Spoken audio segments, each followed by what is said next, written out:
Good morning everybody, and I hope you're feeling well today and have had a pleasant weekend. This is the first in what will be a series of assemblies aimed at you as students, focusing on that question that you can see there on your screen. We do a lot of work amongst our staff about what makes a good teacher, what makes a good teaching assistant. And as part of those discussions, what's come out of it is that actually we very rarely speak with you as students about what constitutes a good learner. So I'd like you, possibly in your form time, possibly by yourself if you're watching this at home, to just pause the video at this point and just consider, what do you think makes a good learner? You may have come up with lots of different things that would constitute a good learner, and we're going to focus today on just one element of that, and that's the element of feedback. Now, traditionally, we might see feedback as a bit of a one-way process. The teacher or the teaching assistant responds to a piece of work that the student has done, either verbally or in writing, suggests an improvement, and the student acts on that. And that's a very valid form of feedback. And of course, good learners act on the feedback that is given to them. They don't simply read it and then do nothing with it, or listen to it and then do nothing with it. But as this image on your screen suggests, feedback, the process of feedback, it's not a one-way process. It should be a continual back and fro, to and fro, between the teacher, the teaching assistant, and the student. Students giving feedback to the member of staff is absolutely crucial, and certainly in these current days of remote learning. What might feedback to the teacher look like? Well, it is very simplest form. I have understood what you're asking me to do, or I haven't understood what you're asking me to do. Because when we're in the classroom, we can wander around, we can have a look over your shoulder, we can look at your faces, we can use any number of things as a member of staff to glean whether or not a student understands. When we're working remotely, we absolutely need that feedback from you, primarily in the chat function that I'll talk about in a moment. However, feedback to the teacher or the teaching assistant from the student can certainly go further than that. It could be, I'm stuck on this bit, I think that my next step should be, is that correct? That would be a valid use of feedback. Similarly, we can also, as students, as learners, give feedback to one another, give feedback to ourselves. For instance, a teacher might have provided a model answer, an example of what a good one looks like, and ask us to look at our own work and consider and work out where we've gone wrong, or where we've done something right, or how we might improve work that is okay but could be even better. And that would be a valid form of feedback too, the feedback that we give to ourselves as learners, directed by our teachers. Feedback, therefore, is any action at all that closes a gap in learning. Giving feedback to your teachers or your teaching assistants in our current climate has never been more crucial. In a classroom, staff might glean from the students' faces, they might look over their shoulders, they might ask questions that can be answered directly to glean whether or not a student has understood something, knows how to improve their work, so on and so forth. In this period of remote learning, however, it's absolutely crucial that if we're asking for feedback from you, or for you to upload your work, that you do so, because otherwise we are just teaching in the dark and we don't know whether you as students are actually learning what we hope we are teaching you. A key way that you might do that is through the chat function, and I'm going to show you in a moment, just in case you're not aware how that works.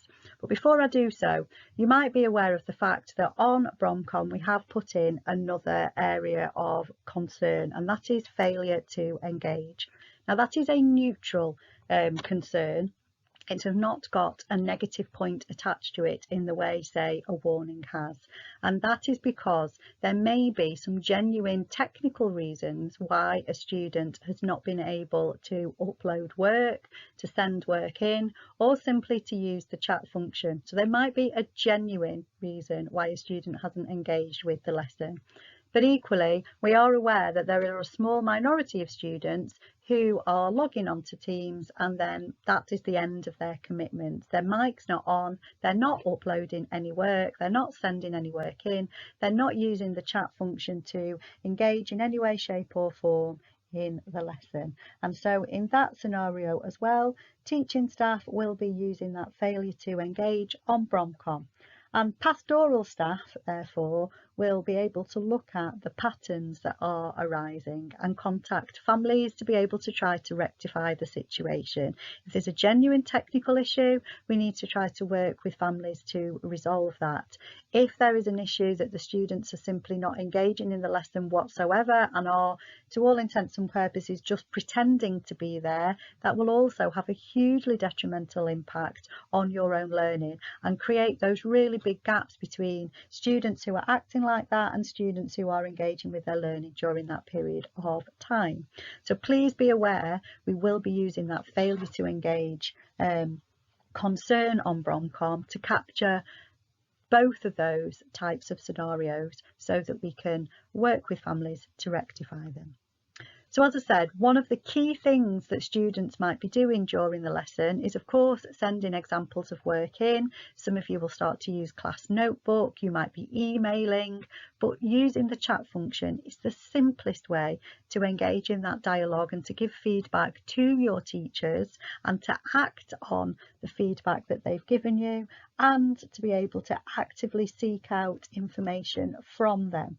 Remember, you as givers of feedback is just as important as your students, as your teachers giving feedback to you. So a key way that you're going to give feedback to your teachers during the lesson is through using the chat function. Now, I'm sure that the vast majority of us can use the chat function by now, but just in case you can't, first of all, it looks like this little speech bubble icon here. And if you're working in the web browser version of Teams, that would tend to be, as you can see with this one, kind of to the middle to the bottom of your screen. If you're using the desktop version, it might well be that it's here, but wherever it's placed on your screen, it looks the same. So for you to use the chat, it's as simple as this. You click on it and then it appears down the side of your screen. And this is the easiest way for you to be communicating with your teacher during the lesson. If they've asked you a question and they want you to type in the answer, you simply type it in. You click on the little arrow there that I think is supposed to look like a little paper aeroplane, and that therefore sends it to them. They might also have put multiple ideas in the chat for you, and they want you to like or dislike the answer that you think applies. And this is a really quick way for them to check your engagement with a lesson. So if, for instance, they have put multiple answers in, so maybe they've put the answer is B, and then they've also given you the answer is C, and they want you to tell them which one you have used or which one you think is the correct answer.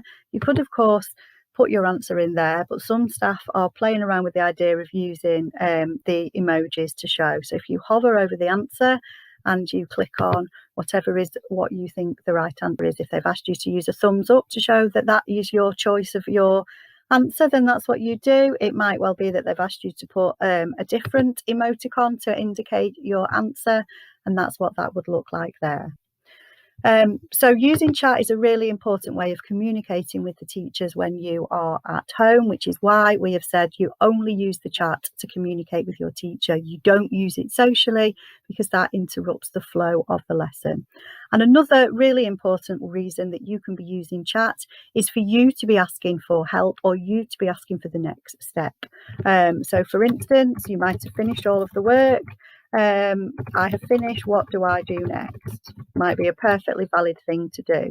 It might be that you finished and you want your teacher to check something. So please can you check my work? If you are stuck, it's really helpful for you to be really specific about what is the bit that you are stuck on rather than just saying I am stuck, because that will help your teacher to help you far more quickly. So if you are saying I have finished question 1, but I can't get started on question 2 at its very simplest simplest way of doing that, then that's what you can use the chat for. So I hope you found that really helpful for those of you that might not have started to use chat as often as we would like you to do so to engage in the lesson. I'll leave you with one of my favourite pictures that staff will have seen before in sessions that we've done together of Escher's hands. Which hand is the one that has started the drawing first? It's impossible to tell. And good learning happens when you've got that continual feedback cycle happening. Students giving feedback to teachers, teachers giving feedback to students, and both parties acting on what they learn from one another.